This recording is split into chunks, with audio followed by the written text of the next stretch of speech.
안녕하십니까. 비익조 국어 강사 최동민입니다. 자, 이번 시간은 체언의 첫 번째 종류인 바로 명사에 대해서 한번 배워보도록 하겠습니다. 자, 명사의 개념과 분류, 종류가 있는데요. 자, 우리가 명사를 어떤 것을 명사라고 하고 그 다음에 어떤 종류가 있는지 한번 정리해 보도록 하겠습니다. 자, 먼저 명사의 개념부터 선생님이 한번 세워볼까요? 자, 명사는 사람이나 사물, 장소 등의 뭐를 나타내는 말, 이름을 나타내는 말을 우리는 명사라고 이야기를 한다는 겁니다. 아시겠죠? 예를 들어서 선생님 이름 최동민, 그렇죠? 이것도 명사예요. 그렇지? 또 뭐가 있어요? 여기 있죠. 칠판, 이것도 명사죠. 왜? 사물의 이름이니까. 최동민은 사람의 이름이지, 그렇죠? 동물의 이름이 아니야. 사람의 이름이죠. 사람 동물이니까 괜찮나? 그렇죠? 사람의 이름 최동민도 역시 명사가 해당이 된다는 겁니다. 그러면 우리 이번에 명사를 한번 분류해 볼까요? 명사는 어떤 종류가 있는지 우리 내용을 한번 들여다보도록 하겠습니다. 자, 먼저 좀 복잡하죠? 분류 기준을 먼저 보셔야 돼요. 우리가 분류를 해야 되면 기준이 필요하죠. 분류 기준을 보시면 사용 범위에 따라서 우리가 분류를 하는데, 먼저 명칭을 보시면 여기 보니까 보통 명사라는 게 있고요. 여기 보시니까 고유 명사라는 것이 있습니다. 자, 보통 명사의 개념은 뭐가 되는 거냐면 어떤 성질을 지닌 대상에 두루 쓰이는 이름들을 이야기를 하죠.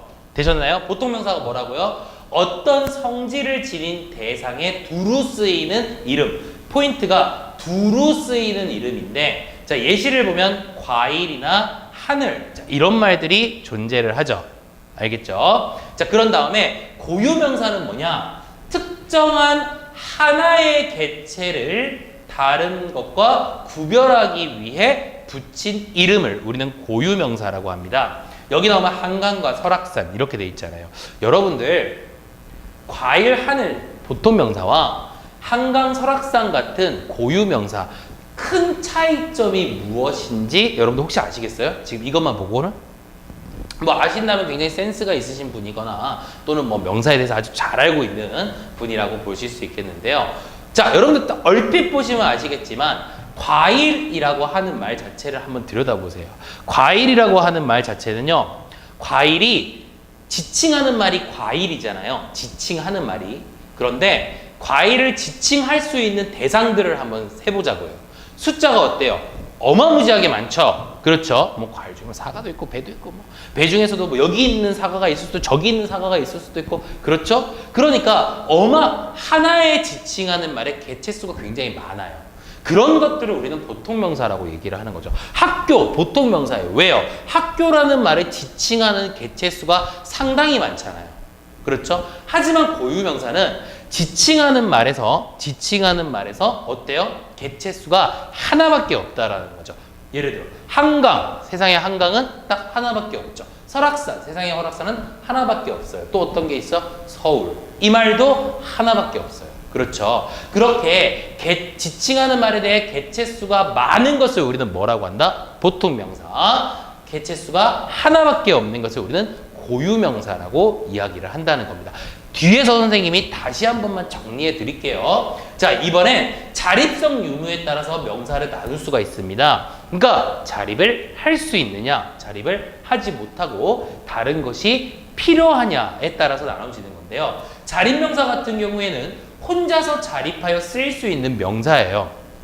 사과, 땅 이런 말들은 혼자서 충분히 쓰여질 수 있는 말이죠. 하지만 의존명사는요, 혼자서 자립적으로 쓰일 수 없는 그러한 명사입니다. 얘가 어떤 게 있냐? 것, 수, 리.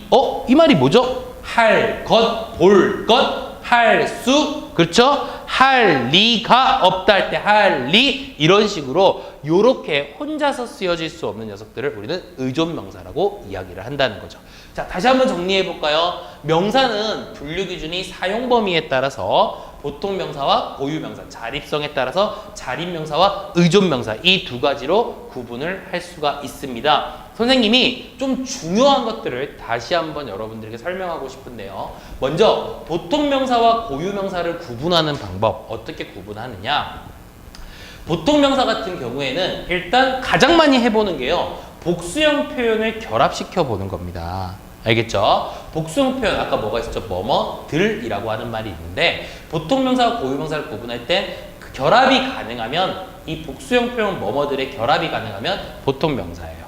나비들, 사람들 이런 말들은 다 뭐가 된다? 보통 명사가 되겠죠. 그런데 고유 명사는 결합이 안 됩니다. 왜 그렇죠? 간단하죠. 아까 선생님이 앞에 얘기했을 때 이 고유 명사 같은 경우는 지칭하는 말에 개체수가 몇 개밖에 없기 때문에 오로지 하나밖에 없기 때문에 복수형 표현이 들어갈 수가 없죠. 한강들 안 되죠. 이순신들, 우리가 알고 있는 이순신 장군, 물론 이런 친구들이 있어. 이순신이라는 이름을 가지고 있는 친구가 있을 수 있잖아요 라고 말을 하는데 우리가 지칭하는 이순신 장군은 외적으로부터 우리를 막아주신 그분이죠. 그죠? 그분은 세상에 한 분밖에 없었죠. 그죠? 아직도 한국은행에서 모델로 활동하시죠. 100원짜리로.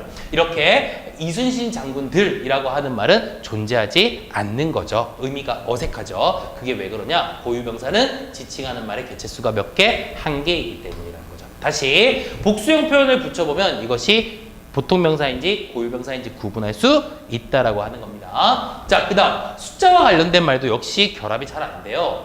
고유 명사 같은 경우에는 보통 명사는 가능하겠죠. 새 사람, 왜 개체수가 많으니까 새 사람 가능하지만 새 한강 이런 건 안 된다는 얘기죠. 이해가 되셨나요? 다시 보통 명사와 고유 명사를 구분하는 방법은 복수형 표현을 결합시켜보는 방법이 있습니다. 들이라고 하는 말을 결합시켜서 결합 가능하면 보통 명사, 그렇지 않으면 고유 명사가 되고요. 숫자와 관련된 말과도 역시 결합을 시켜봤을 때 결합이 가능하면 보통 명사, 그렇지 않으면 고유 명사가 된다라고 하는 겁니다. 이해하셨습니까? 좋아요. 그러면 이번엔 의존명사의 특징을 선생님이랑 같이 한번 보도록 할게요. 자, 의존명사는 첫 번째 문장의 제일 앞에서 사용할 수 없습니다. 왜냐면 의존명사가 꼭 필요하다는 게 두 번째 보시면 관용어의 수식이 필수거든요.